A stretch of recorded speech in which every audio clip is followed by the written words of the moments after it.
Hello and welcome. I'm Kalpana Singhal, founder and chief editor CXO TV, a flagship brand of Tech Plus Media Group. And today we have with us a very special guest, Ashton D'Cruz, chief administrative officer and chief information security officer at NatWest Markets. A very warm welcome to you, Ashton. Hello, Kalpana. Nice having you on board. Yeah, thank you so much for joining me today. Okay, so Ashton, let me ask something, which is very pertinent to the present scenario that we have, like with the recent economic shifts and the ongoing pandemic have created significant challenges for the investment banking industry. So how do you see this segment evolving over the last few years? Okay, so good question, Kalpana. I'd like to take it in two senses. One is when you talked about the economic shift and you talked about the pandemic and the cascading impact on it. So economic shifts and the troughs and valleys and the peaks is something cyclic.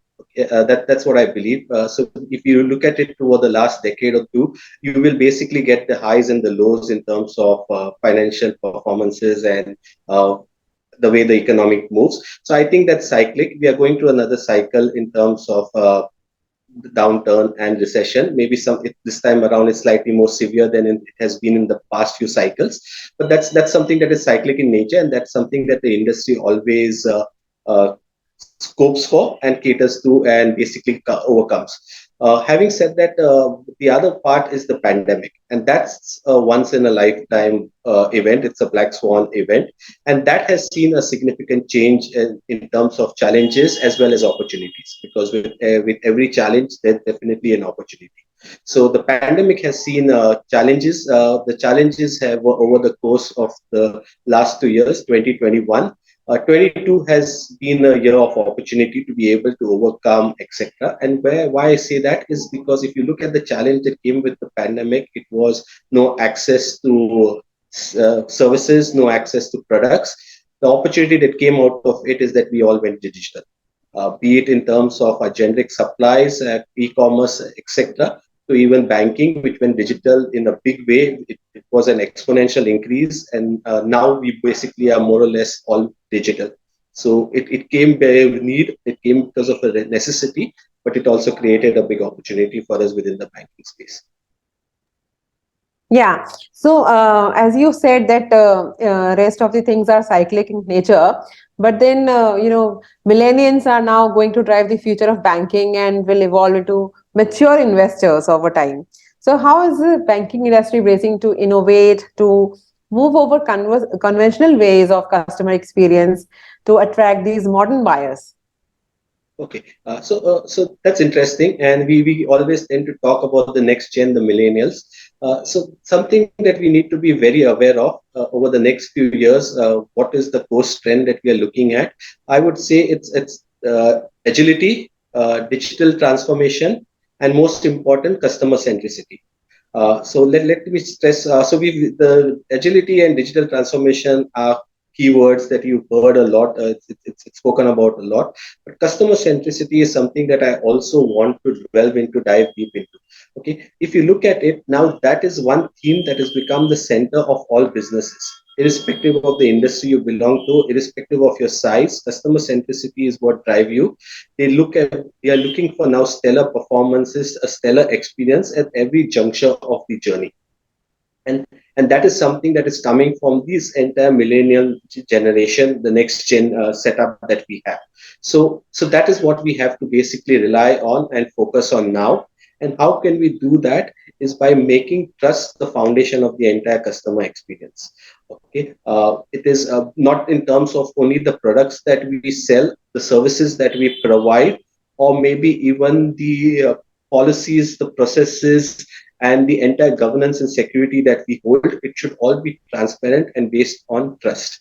Okay, we can talk about various services, various products. That is something that you will hear passe in most of the discussions, and that's the reason why I have actually chosen a different theme to address this particular query, which is basically around customer centricity. If we are basically put our customers first, and we are able to gain the trust of our customers, uh, all relationships are actually built on trust. trust and customer centricity will be able to make us successful, irrespective of the service, irrespective of the product we have to offer. Yeah, so I think very, very valid point that on the basis of trust, we can actually make those kind of, even we can influence the millennials. So you also talked about digitalization, accelerating during last 2 years. So like most BFSI organizations are digitizing their processes now and moving towards technologies like cloud, AI, big data, and automation. So, how has their overall cyber posture been impacted in terms of vulnerabilities to cyber attacks? Okay, so that's a question that I always get. So if we are talking about digitization, we are talking about everything easily available at the click of a button, then what about the security of it all? So that's something that always follows. So again, a very interesting question and a very apt question, I must say. So as we just spoke, we spoke about the pandemic. We spoke how the pandemic has moved people into a digital setup. We've spoken about how the next generation, what are the behaviors, what are the expectations. And when we talk about all of this and we bring technology into the mix, we definitely need to know how we can safeguard our assets, safeguard our prize and crown jewels. Okay, so I would cite it across various trends that you usually see in the industry. And the most important trend is a very large exponential increase in the surface area of attack. Why? Because we have now more number of users, both internal as well as external. Internal being the employees, the staff; external being the customers accessing the services. So we've got greater number of users using the digital channels or working remotely. We've got greater number of devices. In the past, we used to have a single device. Now we have got the pads, we've got the mobiles, we've got laptops, we've got our desktops, all connecting. So not just multiple or more users, each users using multiple devices, and we have got a much larger, broader ecosystem of third-party vendors. So first, it used to be a single partner, it used to be a single vendor. Now we have got a host and a flux of multi vendors, etc., supporting us. So this is led to an exponential increase in the surface area, and that's why we need to be even more careful of how we safeguard it. The other trend that I would also like to touch upon is the risks that we create by having third-party vendors into our system. So it is not really just our system and our infrastructure, it is also the infrastructure of the entire landscape that we are holding, top and bottom, that's upstream and downstream. So that's the second trend. Okay, and the third trend is the evolving of nature of technology. So if we can use technology for our benefit to provide both the services as well as to secure ourselves, the other side and the dark web is also using the same technology. So technology is a two-edged sword. It's basically something that we use to safeguard. It's also something that is used at the other end to be able to get and reach us in a more advanced and in a more sophisticated manner. So technology is the third trend, and the other two that I would also like to touch upon is where we look at sponsored attacks and state sponsorship, etc., around some of these threats and breaches. Okay, where we don't no longer looking at it from a financial perspective. If it, as long as it's financial, you know that there's an appetite, that is threshold that the other side may look at. The moment it becomes non-financial and it has got other objectives and motives, then it becomes all the more serious. So these are the trends that we would look at, and this is how we can, and you need to evolve and you need to analyze each of these both in silos as well as part of a larger picture, and then basically decide best how are you positioned, what is your risk appetite, and what is the best strategy to take you forward from a security perspective. Yeah, absolutely. But at the same time, being a new communication platform, 5G is likely to present newer security challenges for businesses. So, how do you think 5G is going to redefine the security landscape in India, and what is the level of preparedness you see among businesses against the cyber challenges in the 5G era? Okay, so I very intentionally did not discuss 5G and the telecom sector. It's part of the trends. 5G is one of the technologies that we have seen evolving, but I chose not to discuss it because of my actual opinion around 5G. So 5G, to be very honest, is not bringing too much new into the setup. 5G is just an extension and an expansion, a very exponential one at that, of the speed to connect. And because of the speed to connect, what all is available to you now, which was something in the past that was not something feasible with the 2Gs, the 3Gs, and to an extent 4G as well. So 5G is basically giving you everything that 2G, 3G, and 4G had to offer. It's a very, very high speed, a multiple X component on the speed perspective. So it is just comes back to the first trend, which basically means that exponential increase of the surface area, because more people will have now access to a high speed internet. More people will have access to the services and the even from remote locations, etc. So that is only what 5G will provide. 5G doesn't give you something new that was not already available, and that's the reason why 5G is something that we can consider as which will soon happen, but it will tie in with the first trend that I spoke about and I referred to, which is the exponential increase. And because of that exponential increase, a strategy that you have built around that should be able to safeguard you from any threat that you can see directly coming out of 5G. Absolutely. So 5G is all about enhancing the speed of the network, but with 5G, there is an increase in the adoption of technologies like AI, IoT, metaverse, etc., leading to exponential data growth. So this exponential growth has led to complexity of data security. What best practices do you suggest in such a scenario? Okay, so for me, I believe right now just being secure is no longer enough. We need to go beyond security into resilience. Okay, and we need to be both business resilient as well as cyber resilient. And how do I differentiate between security and resilience? Security is just about safeguarding your assets in the anticipation of an attack. Resilience is more about preventing, detecting, correcting, or curative. And around these three main themes, also about preparing for something much in advance, and on the right hand end, the response that you provide. So it's not just the for three: prevent, detect, curate, and correct, but it's a prior to the prevent, and it's also a response after the correct. So response in the same of the feedback loops to again get the lessons learned, do your root causes back into the system to be able to respond to the same thing. So it shouldn't be once bitten twice shy. It should actually be able to prevent and not have a repeat of the same. So that's where I look at it. It's from a resilience perspective. Again, the other point that you made, data is now key, irrespective of the industry that you are into. You may be into a manufacturing setup, you may be into a specialized setup, or you may be into general services. Data has become key. So we need to basically always safeguard our data and encrypt it at all times. It could be encrypted while at rest, in transit, while in process. We tend to basically encrypt data only during in process, but we basically forget about it while at rest, and that's where we see the major source of breaches happening. Okay, so data is something that we have to look at. At the same time, we also need to assess and realize that there's no silver bullet available, Yeah. and neither is it something where we say one size fits all.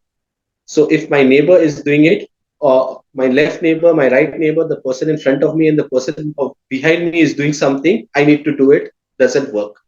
We need to look at something, a framework that suits the enterprise or the organization that is there. What are the crown jewels we have? What is the risk appetite we have?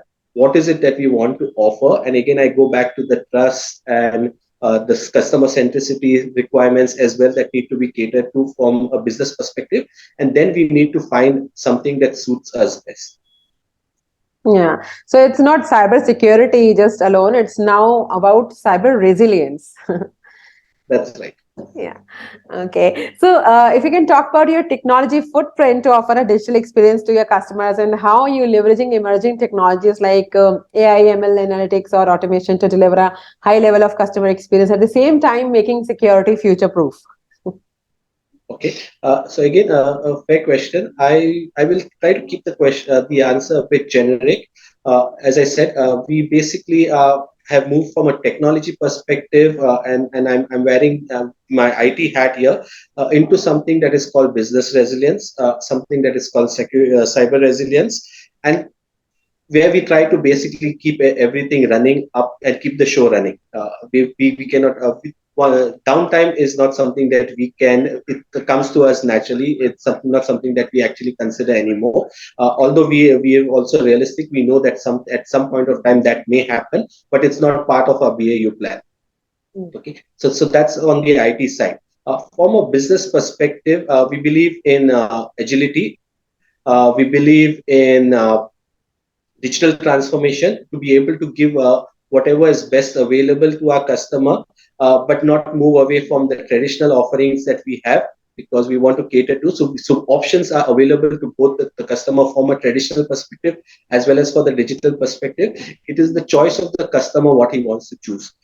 So we're not really pushing a customer who may be a bit uh, on the traditional side, maybe slightly old school, or maybe slightly more risk averse, where he may not want to directly dive into a digital world. We still all be able to offer him all our traditional services and products, but we are also looking at it from a digital sense, and trying to get up there, so we are not left behind when as the fintechs and the next gen unicorns, etc., take up that space. How we are planning to do it, in the sense, so we basically are working as standalone, to strong areas where we basically are already strong on the traditional sides. Along with the legacy also comes the fact that we basically have a much larger footprint. We basically have a much larger customer base, and therefore we have much more data that we can leverage on. So we basically try to use AI, ML to be able to do the analysis, to be able to assess the needs, to be able to look into patterns of consumer spends, consumer preferences, etc., to be able to maybe make offerings, etc., to suit a customer at an individual level.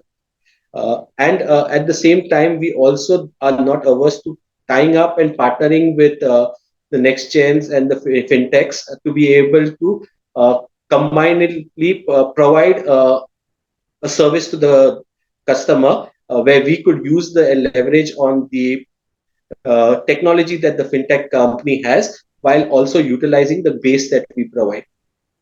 Yeah, so it will be, when it comes to customer experience, it will be a hybrid kind of provision that we'll be having. So those who prefer digitalization can have that kind of experience. At the same time, there will be a human touch for those who are not too much tech savvy. Yeah, So still that's a nice idea. still likes the brick and mortar bank where they can visit and maybe meet the RM, have a cup of coffee with him or her. That's something that we still are ready to offer. Yeah, that's much required. Yeah. So, according to you, what are the three most influential technologies which will see large adoption in your sector over the next 12 to 24 months? So I would think, and you've touched upon it. Metaverse is something that can enhance customer experience, and we are just keeping up pace with the millennials and the next gen. Metaverse is something that can be enhance the customer experience that we have, and we can expand on it. At the same time, quantum and edge computing. So something that is, and this is where 5G will help, because of the speeds that it will come, that will bring with it. So quantum edge. So you know, basically no longer having to go back to the source, which is uh, miles away, but it's on the edge, and quantum computing that you can look at. So those are the two, one from a customer's perspective, one from advancement of technology perspective, and I will not leave security too far behind. So I think role of the AI, ML, automate is something that we will have to look. We cannot rely on only humans protecting us. We need to now look at intelligence and machines assisting humans in protecting us. So they do the heavy lifting, they do the hard work, they do the long yards. The humans are there to be able to facilitate the final decision. Yeah, absolutely. So, thank you so much for answering that last question, Ashton. And these were some great insights. And it was a complete pleasure interacting with you. No, it was my pleasure as well. It was really fun discussing things with you. It's always nice to compare notes, share notes, and get ideas. So thanks for that, Kapil. Yeah, so with this, I want to thank everyone for joining us. And to watch more such interesting videos, please log on to www.cxotv.news and stay tuned to our social media channels. Stay safe and take care. For more updates from CXO TV, please like and subscribe to our channel.